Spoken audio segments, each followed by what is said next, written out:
You are the sum of other people's needs. Your children need you for a ride. Your parents need you to call.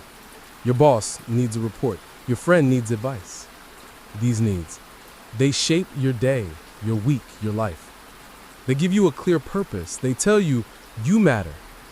Your existence has meaning because it fills a space in someone else's life. We are the answers to other people's questions.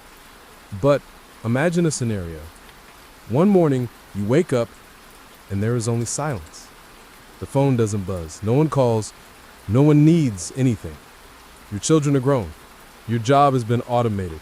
Your parents are cared for. Your friends are all fine. You are not abandoned. You are not hated. You are simply no longer necessary. The question isn't what you would do with your free time. The question is far more terrifying. When the echo of other people's needs fades away, what is the sound that remains? Think of a woman named Helen. For 40 years, her life was a symphony of service. She was a head nurse.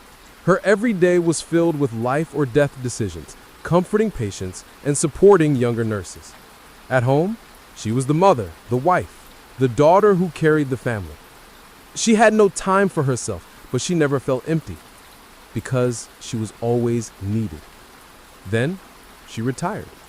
At the same time, her children, now with families of their own, moved away. A silence she had never known fell over the house. She tried to fill the void. She called her children, but they were busy. She offered to help neighbors, but they were all set. She joined a club, but there, she wasn't an indispensable head nurse. She was just an ordinary member. For the first time in her life, she felt invisible. A tool whose use-by date had expired. A sense of worthlessness crept into every corner of her life, a poison worse than any physical exhaustion she had ever known. One afternoon, sitting in that silence, she saw a potted plant in the corner of her balcony, wilting from neglect. Out of professional reflex, she got up, fetched some water, and tended to it. The plant didn't need her in the way a patient did. It wouldn't be grateful. It wouldn't say thank you. But as the water soaked into the dry earth, she felt something. Not the feeling of being important, but something else. A pure act of care with no expectation of reciprocity. That action wasn't to prove her value to anyone. It was simply an act of life for another life. Helen's state is an existential crisis that modern society often avoids. We celebrate sacrifice and dedication, but we fail to equip people to face the silence that follows. Psychologically, we can become addicted to feeling needed. Helping others activates the reward centers in our brain, releasing dopamine, creating what is known as a helper's high. When this stimulus is removed, we experience a form of withdrawal, emptiness, anxiety, and a loss of direction. This is also a trap of contingent self-esteem, when your self-worth is entirely dependent on your role to others, as a mother, a boss, a friend. Then when that role disappears, your self-esteem collapses with it. You don't know who you are without those labels. The psychologist and existential philosopher Viktor Frankl, a survivor of the Nazi concentration camps, wrote in his book Man's Search for Meaning that we can find meaning even in the worst possible circumstances, and that meaning doesn't only come from being needed. He pointed to three main sources of meaning: by creating a work or doing a deed, by experiencing something or encountering someone, love, and finally, by the attitude we choose to take towards unavoidable suffering.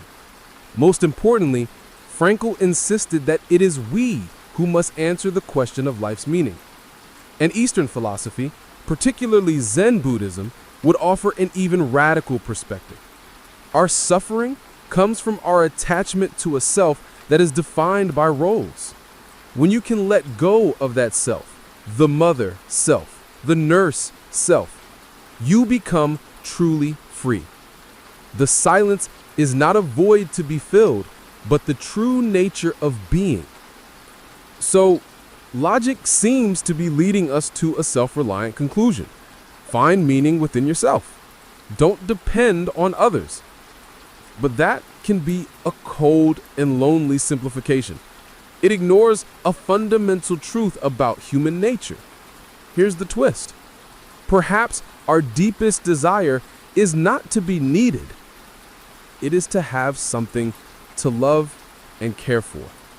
These two ideas sound similar, but they are worlds apart in their essence. To be needed is a passive state. It puts the power in the hands of others. Your value is determined by the demands of the external world. You are a lock, waiting for the right key. But to have something to care for is an active state. It puts the power in your hands. You no longer wait for the world to define your purpose. You actively give your attention to something, regardless of whether that thing needs you for its survival. You are not the lock. You are the gardener. The gardener does not ask the plant, "Do you need me?" The gardener simply tends to the plant, because the act of tending is itself a reason for being. Helen's emptiness wasn't because no one needed her. It was because she was used to being a lock, and she had forgotten that she could also be a gardener. Let's return to Helen and her plant. She started tending to a small garden on her balcony. No one asked her to. It didn't bring her an income or recognition, but it gave her a rhythm, a reason to wake up in the morning. She was practicing the art of loving something without needing it to need her back. It was a free kind of love. We have been taught to find our value in our business, in our sacrifice, in serving the needs of others.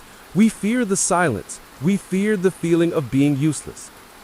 But perhaps it is only when we are untethered from the needs of others that we are truly free to discover what we genuinely want to give our care to. Your value does not lie in how useful you are to the world. Your value lies in your capacity to love. Perhaps the question isn't, what do you live for when no one needs you? But when you are no longer bound by the needs of others, what are you free to love? The transition from passively being needed to actively caring is one of the most difficult journeys of adulthood. My question for you today is, look at your life.